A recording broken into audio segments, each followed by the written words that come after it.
G'day.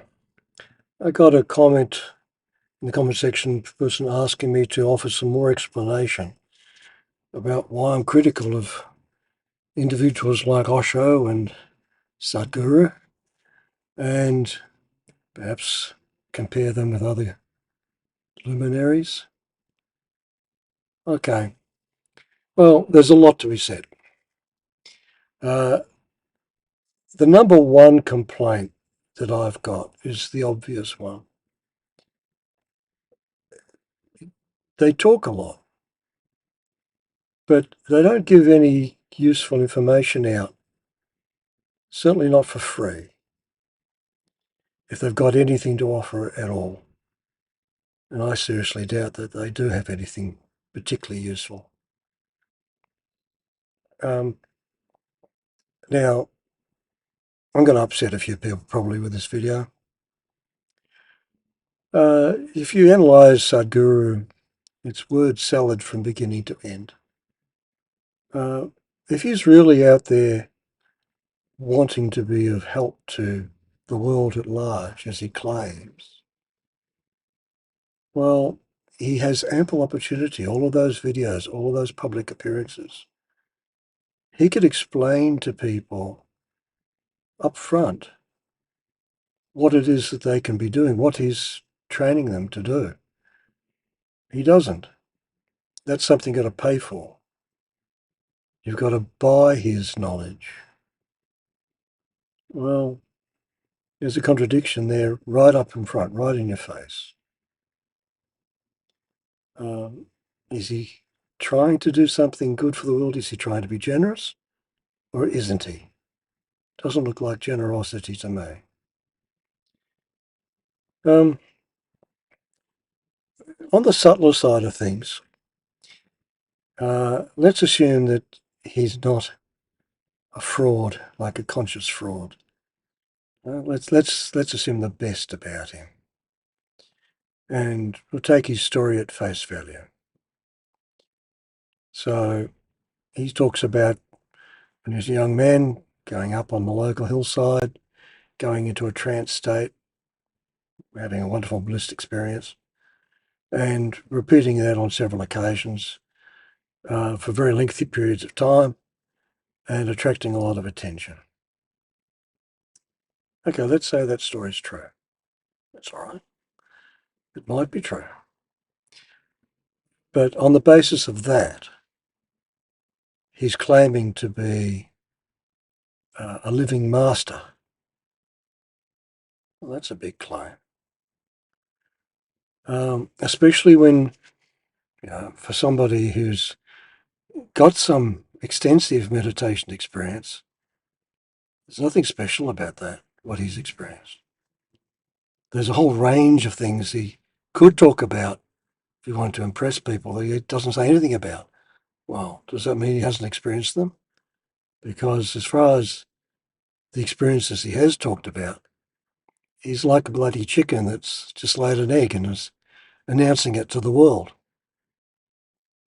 Now, something really common with meditation, and it's not just the gurus, it's just about anybody that has a go at serious meditation practice and has a real good go at it. You get these experiences. There's a whole range of things that happen to you as a result of some of these meditation practices. And it hits the person right where they're weakest, their vanity. The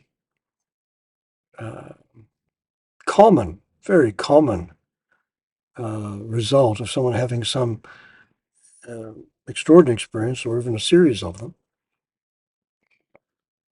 is that they will imagine that means all kinds of things about them personally, that they're somehow now special. And all of these experiences usually had in the context of some kind of belief structure which they adopted prior. And at the very best, someone like Sadhguru falls into that category. Now, there's another thing that uh, goes with gurus. And I might as well pick on Sadhguru. He's big enough and been around long enough, he should be able to take it. They're special. Everything revolves around them.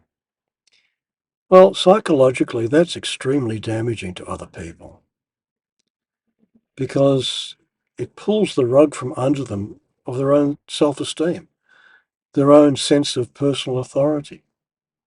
Now, why would a guru want to do that? Surely a guru would want a person to enjoy unblemished self-esteem. Why would a guru need to demonstrate superiority? That's a psychologically pernicious thing. It's damaging to people. It's another reason why I don't like Sadhguru. Now, the questioner asked me to compare other gurus and bright lights to Sadhguru. Well, they're all different in that their particular story is always different, but they follow a general pattern. One who's long dead now, a fellow called Maya Baba, who was the silent guru. He had a vow of silence, but he still would make people read his letterboard. He claimed that he was an incarnation of God. And he managed to impress a few people, got a tidy living out of it. His mission, according to him, was to unify all the world's religions, and that's what he was going to do. Well, fail. Krishnamurti is an interesting case because he didn't volunteer for that role. He got thrust into it by Madame Blavatsky and co. in the Theosophical Society. And mad people. Blavatsky ordered the secret doctrine of all things. Okay, they thought that they'd found the second coming of Jesus in the person of Krishnamurti, handsome young boy walking along the beach in what was then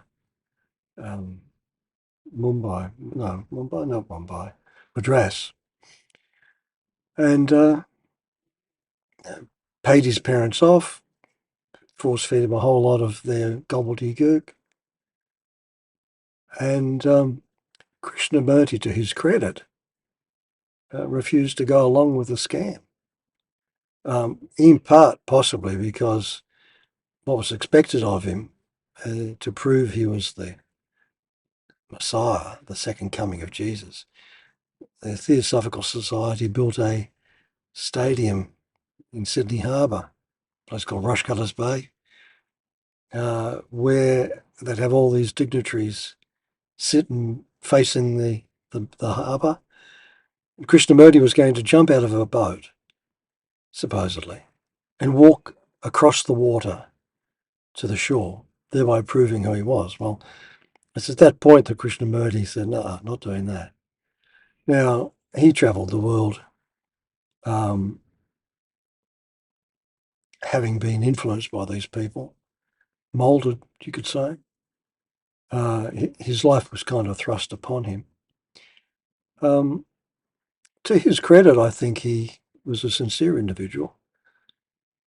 I read many years ago a couple of biographies about him and watched several interviews and so on. And he taught an attitude to meditation of choiceless awareness. And if you think about it, it's quite an interesting way of looking at things. Choiceless meaning that you don't filter out anything from your attention. And that was a way of self-exploration. How useful it is, well, it possibly has some use. Now, there's a whole range of experiences that people have. And I'm going to use an example which is not a guru, but it illustrates the point. Napoleon, in his memoirs, reports that he dreamed, or dreamt, that he saw himself starting a whole new religion.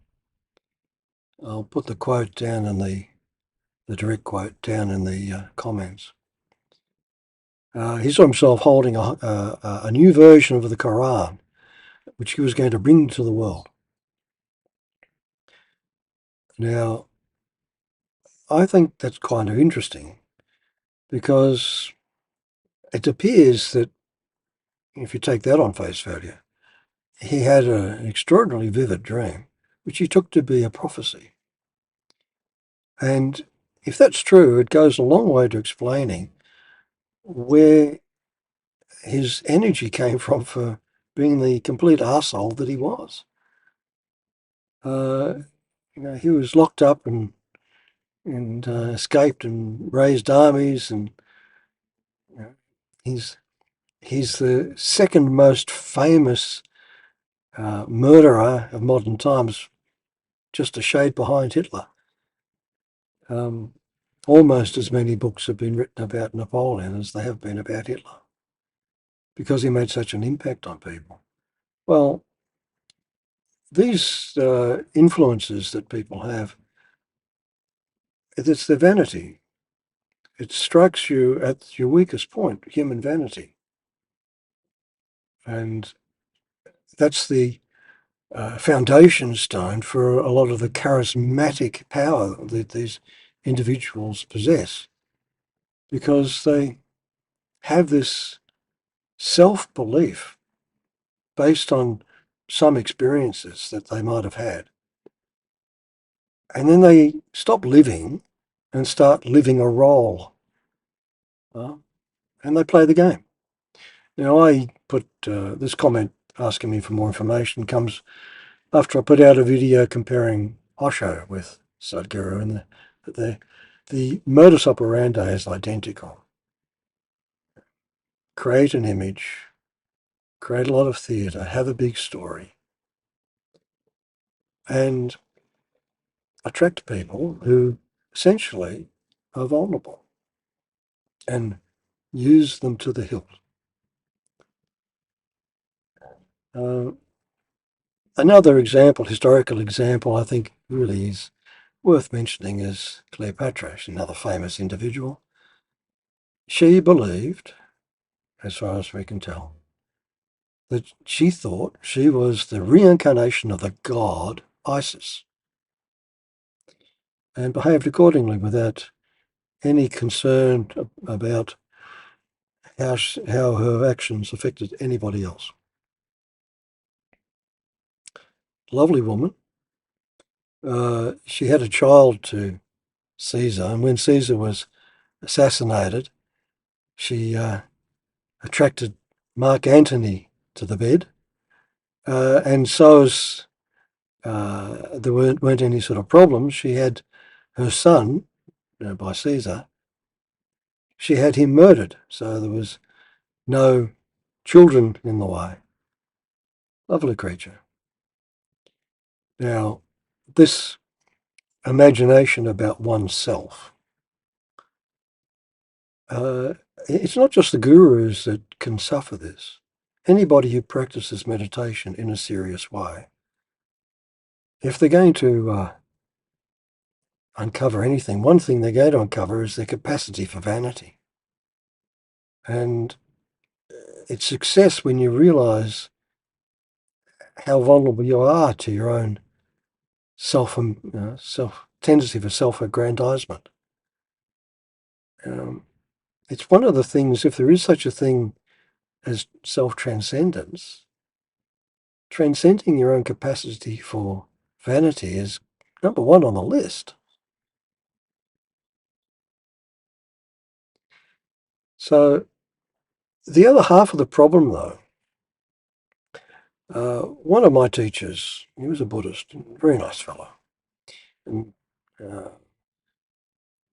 when I had the opportunities, I would converse or write letters and get replies. He sent me a little bit of a hint one time. He said, teachers and students use each other. Now, what he meant by that is that students or people who gravitate to gurus are vulnerable, and they use those authority figures to transfer their responsibilities onto that figure. They voluntarily give up their personal authority over themselves and bow to the authority figure. And the authority figure, if he allows it, enters into a contract with those people and mostly, you see, abuses that situation in all kinds of ways that have been documented in various ways. So it's not just the guru who's got to be aware of their own vanity. The negative side of the same coin is the way the students adore these people.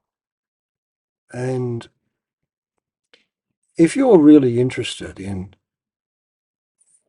gaining some self-understanding, well, you've got to be prepared to stand on your own 2 feet. Gurus exist not only because they're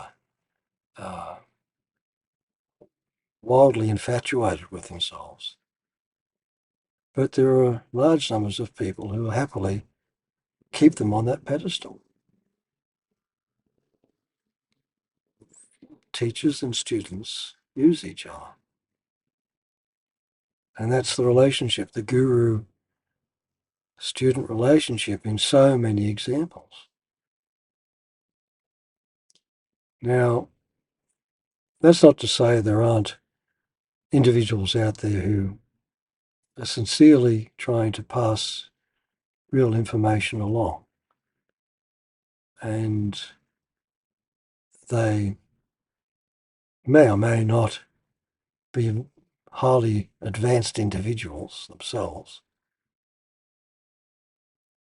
But something I've mentioned in a previous video talking about how meditation technique works.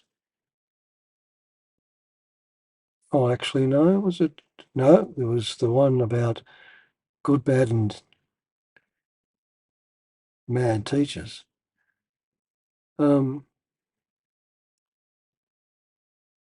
You teach yourself, really. Uh, it's an exploration into your own mind. Well, you're the expert of that. It's not an easy process, and it's not helped by people who feed you a whole lot of word salad, telling a whole lot of inspirational stories which are gold-plated bullshit. It doesn't help.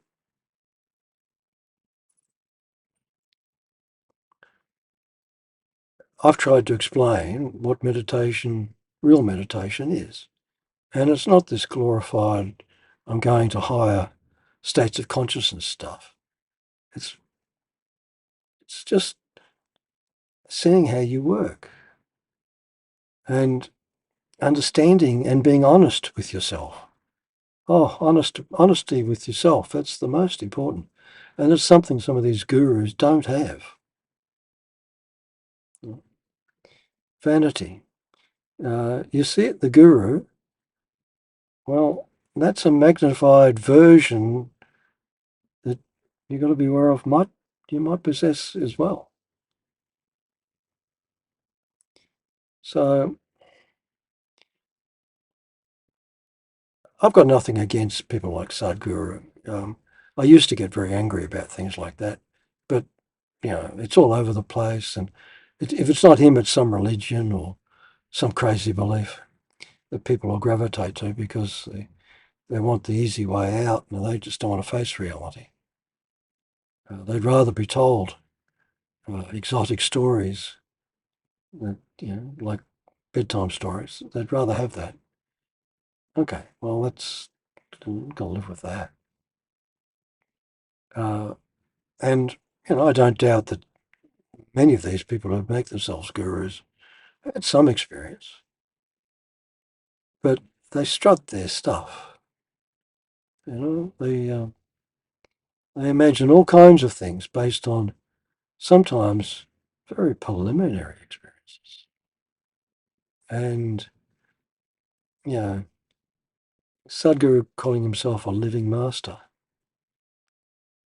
And I don't think that he's gotten past his own vanity, personally. So I hope that satisfies the questioner. See you later.